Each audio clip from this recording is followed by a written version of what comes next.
Whether it's fresh-made produce. Mr. Speaker, the Prime Minister claims he's taking taxes off of fresh-made produce. A fake, a phony, and a fraud.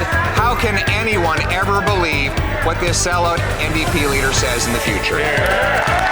And then you have his friend, the Maserati Marxist over there. In recent days, Canadian politics has once again been set ablaze, with the latest drama unfolding between Conservative leader Pierre and NDP leader Jagmeet Singh. What started as a regular exchange of political barbs quickly escalated into a full-blown showdown, with Poilievre humiliating Singh over his lavish purchase of a Maserati sports car. The spectacle has left many questioning Singh's credibility as a champion of the working class, especially given his outspoken advocacy for the country's marginalized communities. Let's break down what happened, the fallout from this confrontation, and what it tells us about the current state of Canadian politics.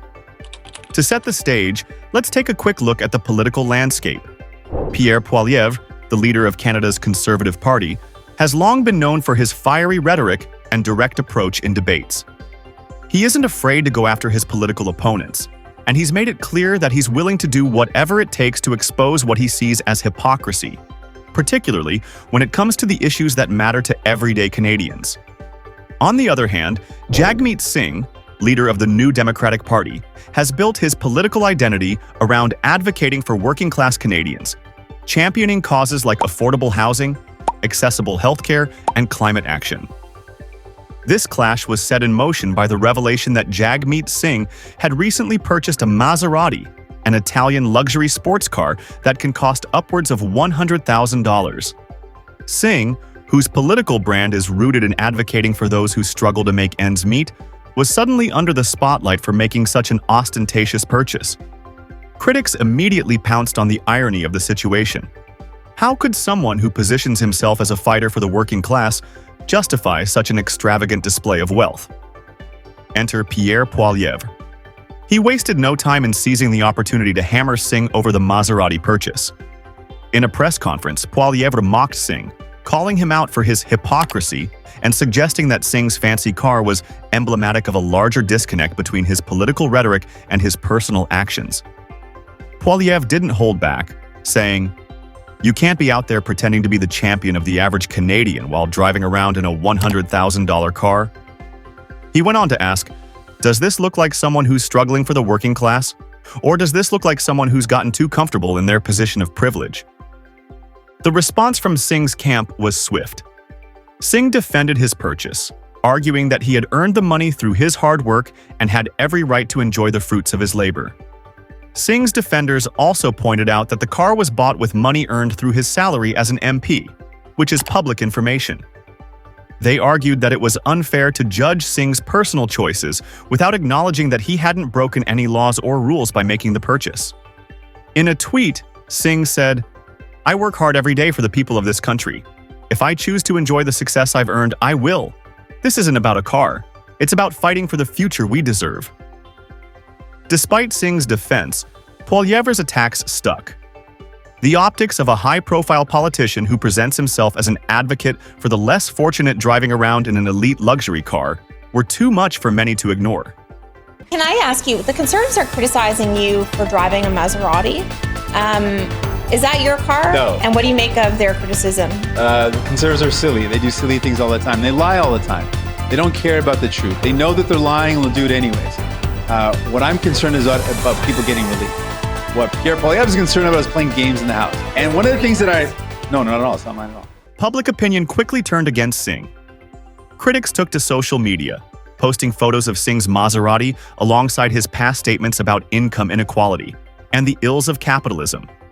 The hashtag number JAGMEETMASERATI began trending, with Canadians questioning whether Singh's lifestyle choices were inconsistent with his political beliefs.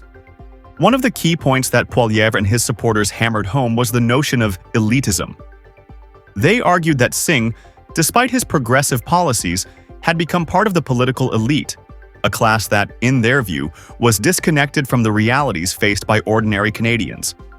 While Poilievre's own party has been accused of catering to the wealthy, the Conservatives use the situation to frame themselves as the true voice of the people, positioning Poilievre as a populist alternative to the out-of-touch politicians on the left. Do you think he'll be Prime Minister? Oh, absolutely. Smart guy. I like that he is very aggressive. He's a man of the people. It wasn't just the car that made the whole situation ironic for Singh. His entire political brand had been built around the idea of fighting for the little guy. He had often criticized the wealth inequality that exists in Canada, and he had placed himself in stark opposition to the corporate elite. The juxtaposition of his flashy new Maserati with his political messaging created an image problem that was impossible to ignore. This was especially true for those who felt that Singh's actions betrayed the values he claimed to represent. What makes this incident particularly interesting is the broader political narrative it feeds into. In Canada, the gap between the rich and poor has been widening for years. Many Canadians are struggling to make ends meet, facing rising housing costs, inflation, and stagnating wages. For these Canadians, a leader who speaks to their struggles but lives a life of luxury becomes difficult to trust. This is where Poilievre saw an opening, and he made sure to drive the point home. In a broader sense, the confrontation over the Maserati highlights the growing divide in Canadian politics, not just between the left and the right, but between the political elites and the rest of the country. Both Poilievre and Singh are part of the political establishment, but they claim to represent different sides of the spectrum. Poilievre's attack on Singh taps into the frustration many Canadians feel with politicians who appear to have become too comfortable with their power and privilege. It's also a reflection of the way modern politics is increasingly defined by image and optics rather than substantive policy discussions. In a time where political leaders are constantly scrutinized for their personal lives, their wealth, and their choices, it's easy for smaller issues to overshadow larger policy debates. In this case, the focus has shifted away from the actual policies Singh advocates for, and instead, it's all about the car. Up to just lie about whatever, make up whatever, but the facts in front of them are, the facts in front of people are, they cut or they voted against giving people a break. They voted against. I have nothing to do with it. I was not driving it. I have nothing to do with it. The issue of class, privilege, and perception has overtaken discussions of policy, which only plays into Poilievre's hands. For Singh, the fallout from this episode has been significant.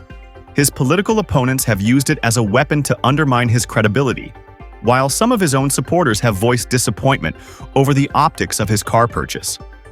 On social media, many of his progressive base have expressed their discomfort with the idea of a politician who preaches about income inequality, but also indulges in luxury goods. For some, this purchase may have been the final straw in their perception of Singh as a genuine advocate for the working class. However, it's not all bad news for Singh. While he has certainly taken a hit in the court of public opinion, it's possible that the backlash will blow over. In politics, public sentiment can be fickle, and a scandal or controversy is often quickly replaced by another. Singh's ability to weather this storm will depend on his response. If he can pivot back to the issues that matter most to his constituents and reframe the conversation around his policies, he may still be able to regain his footing. In conclusion, this clash between Pierre Poilievre and Jagmeet Singh over the Maserati has revealed the messy intersection of personal choices and political messaging. It's not just about a car. It's about the perception of authenticity in politics. In an age where politicians are scrutinized not just for their policies, but for their lifestyles, the optics of Singh's purchase are problematic for his public image. Whether this episode will have lasting consequences for Singh's political career remains to be seen. But for now, Poilievre's attack has certainly humiliated his opponent and thrown a wrench into Singh's narrative as a champion of the people.